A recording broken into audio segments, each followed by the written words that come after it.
Assalamualaikum warahmatullahi wabarakatuh. Anak-anak, minggu ini kita akan melanjutkan materi kita KD 3.3, yaitu menganalisis perkembangan kehidupan politik dan ekonomi bangsa Indonesia pada masa awal kemerdekaan sampai dengan masa demokrasi liberal.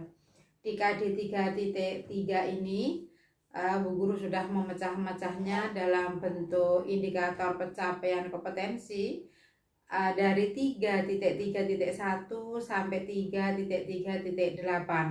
3.3.1 menganalisis kondisi keuangan dan politik Indonesia pada masa awal kemerdekaan.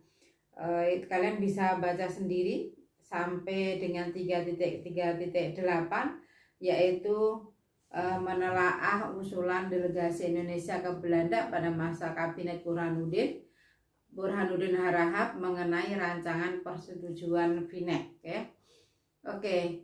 Yang pertama kita bahas adalah perjuangan kembali ke Negara Kesatuan Republik Indonesia. Sebelum kembali ke Negara Kesatuan Republik Indonesia, bangsa kita pada saat itu adalah berbentuk RIS, Republik Indonesia Serikat, karena memang pada KMB itu diakuinya Indonesia oleh Belanda itu dalam bentuk RIS, gabungan dari BFO dan RI ya.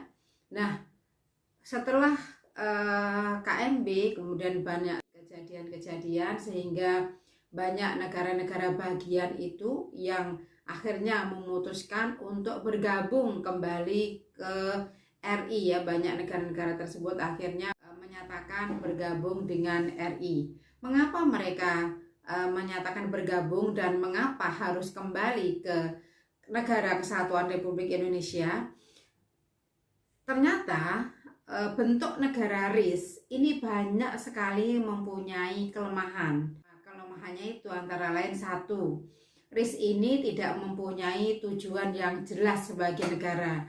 Mau dibawa ke negaranya kemana, kemudian dasarnya apa, kemudian bagaimana cara mereka untuk mengadakan hubungan dengan luar negeri dan sebagainya itu belum jelas.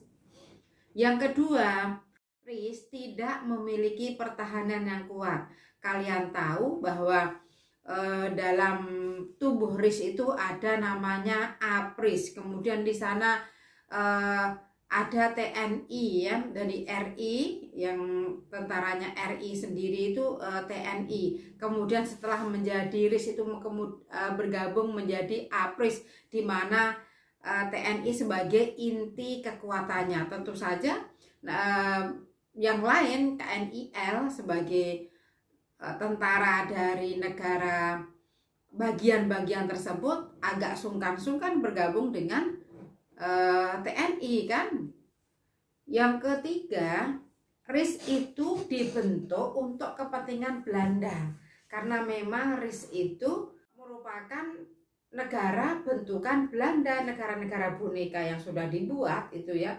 Ada negara Pasundan, ada negara Indonesia Timur, ada negara Sumatera Timur dan sebagainya, itu memang dibentuk, dipisah-pisahkan itu oleh Belanda untuk kepentingan Belanda agar Indonesia itu tidak menyatu. Yang keempat, RIS itu wujud nyata dari perpecahan bangsa. Ya jelas yang tadinya pada saat kita baru merdeka, tujuan awalnya itu membentuk Negara Kesatuan Republik Indonesia dari Sabang sampai Merauke, kemudian akhirnya menjadi RI itu hanya terdiri dari beberapa daerah, kemudian terpecah lagi menjadi negara yang di Jawa itu ada negara Pasundan dan sebagainya, itu sehingga negara kita menjadi negara yang tidak kuat, menjadi negara yang terpisah-pisah gitu. Dan masing-masing negara bagian ini mempunyai wali negara sendiri-sendiri, sehingga Presiden RI yang pada saat itu mereka menganggap dirinya sejajar karena sama-sama negara gitu. Kemudian yang kelima, tidak adanya militer dalam negara bagian RIS memiliki pertahanan hanya yang dijalankan di pusat, yaitu oleh APRIS. Nah, ini kalian bisa saksikan di layar kalian. negara-negara yang dibentuk pada saat itu ya. Negara RIS ini ada negara Pasundan, kemudian ini ada negara Sumatera Timur, kemudian ada negara Madura dan sebagainya. Akhirnya pada tanggal 8 Maret tahun 1950 dikeluarkanlah Undang-Undang Darurat Nomor 11 tahun 1950 tentang tata cara perubahan susunan kenegaraan RIS ya. Bu Guru ulang, pada tanggal 8 Maret tahun 1950 dikeluarkan Undang-Undang Darurat Nomor 11 tahun 1950 tentang tata cara perubahan susunan kenegaraan ya. Berbagai negara bagian yang tadi itu, contohnya dua yang sudah Bu Guru tayangkan di atas tadi, berbagai negara bagian akhirnya menggabungkan diri dengan Republik Indonesia atau RI. Pada tanggal 5 April 1950, RIS hanya tinggal RI, NST, dan NIT, negara Sumatera Timur dan negara Indonesia Timur, pada tanggal 5 April tahun 1950. Kemudian karena hanya tinggal dua negara tersebut ya, intinya hanya tinggal 3 RI, NIT, dan NST tadi itu, akhirnya melalui rapat ini KMB ya, melalui konferensi meja bundar, di sana diputuskan ada beberapa keputusan dalam KMB tersebut. Kemudian pada tanggal 17 Agustus tahun 1950 dinyatakan kembali ke NKRI. Kembali ke NKRI. Kalian boleh saksikan sebentar video yang ada ini tentang bagaimana RIS dibentuk melalui KMB, kemudian dilangsungkan di Belanda nih ya. Kalian saksikan sebentar videonya ini.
Oke, jadi itu sudah Bu Guru tayangkan bagaimana terbentuknya RISAM PNKRI.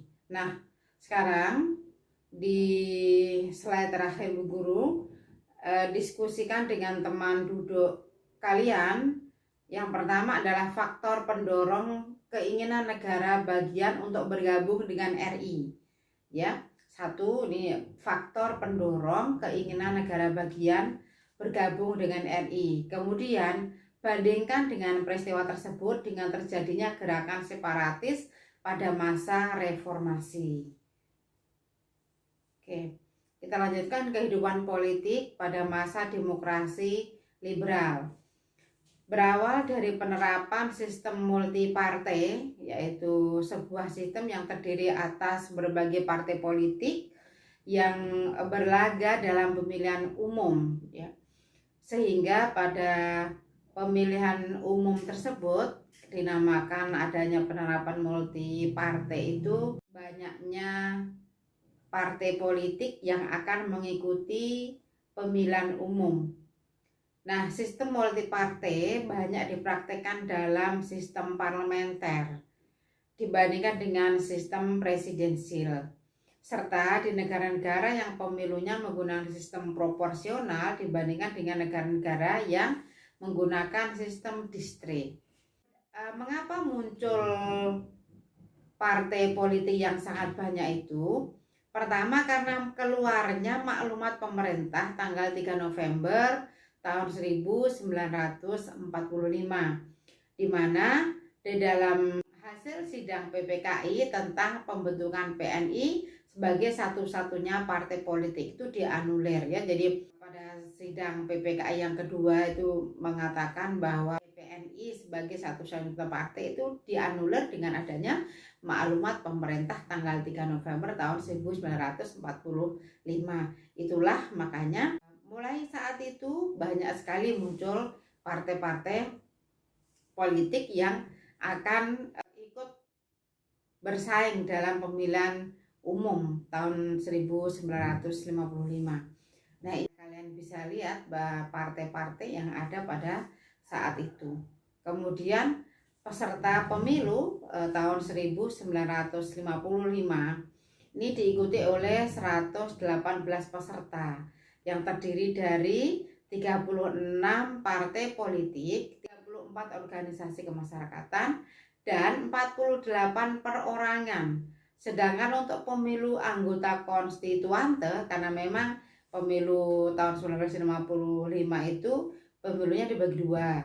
Yang pertama memilih Dewan Perwakilan Rakyat, yang kedua memilih Badan Konstituante. Badan Konstituante adalah badan pembuat undang-undang, ya. Nah, anggota konstituante diikuti 91 peserta yang terdiri 39 partai politik, 23 organisasi kemasyarakatan, dan 29 perorangan. Demokrasi liberal ini ditandai dengan sering bergantinya kabinet, ya. Kabinet-kabinet ini mulai dari kabinet Natsir yang berkuasa tanggal 6 September sampai 1950 sampai tanggal 21 Maret 1951, kabinet Natsir. Program-program kabinet Natsir adalah menggiatkan usaha keamanan dan ketentraman, mencapai konsolidasi dan menyempurnakan susunan pemerintahan, menyempurnakan organisasi angkatan perang, mengembalikan dan memperkuat ekonomi rakyat, serta memperjuangkan pengembalian masalah Irian Barat. Keberhasilan yang pernah dicapai oleh kabinet Natsir adalah satu, dalam bidang ekonomi. Ini pada masa kabinet Natsir, Menteri dalam bidang ekonomi Dr. Sumitro membuat rencana untuk mengubah ekonomi kolonial menjadi ekonomi nasional. Yang kedua, Indonesia masuk dalam PBB, ini termasuk yang keberhasilannya, ya. Kemudian yang ketiga, berlangsung perundingan antara Indonesia Belanda untuk pertama kalinya setelah mengenai masalah Irian Barat. Sementara kendala atau masalah yang dihadapi oleh Kabinet Natsir antara lain: satu, upaya memperjuangkan masalah Iran Barat dengan Belanda mengalami jalan buntu. Yang kedua, pada penerapan Sumitra Plan, pengusaha nasional diberi bantuan kredit, tetapi bantuan itu diselewengkan penggunanya sehingga tidak mencapai sasaran. Sifat konsumtif yang dimiliki oleh masyarakat kita itu juga mempengaruhi ketidakberhasilannya Sumitra Plan. Yang ketiga, timbul masalah keamanan dalam negeri, yaitu munculnya berbagai pemberontakan, antara lain ada pemberontakan DITII. Pemberontakan DITII kalian tahu ada di Jawa Barat, ada di Jawa Tengah, ada di Sumatera, ada di Kalimantan ya. Jadi gerakan-gerakan yang dipelopori oleh DITII ini merambat kemana-mana. Belum lagi dengan Andi Aziz, belum lagi dengan gerakan APRA, kemudian gerakan RMS. Nah, itu sangat mempengaruhi kondisi pada saat itu, sehingga Kabinet Natsir ini ya sedikit banyak mengalami penghalang-penghalang untuk mencapai keberhasilannya. Materi kita kita cukupkan sampai di sini dulu. Ini baru kita membahas baru satu kabinet ya, Kabinet Natsir. Minggu depan kita akan lanjutkan dengan kabinet berikutnya dan sampai demokrasi terpimpin ya. Terima kasih perhatiannya. Jangan lupa mencatat menyalin di buku catatan kalian. Terima kasih perhatiannya. Wassalamualaikum warahmatullahi wabarakatuh.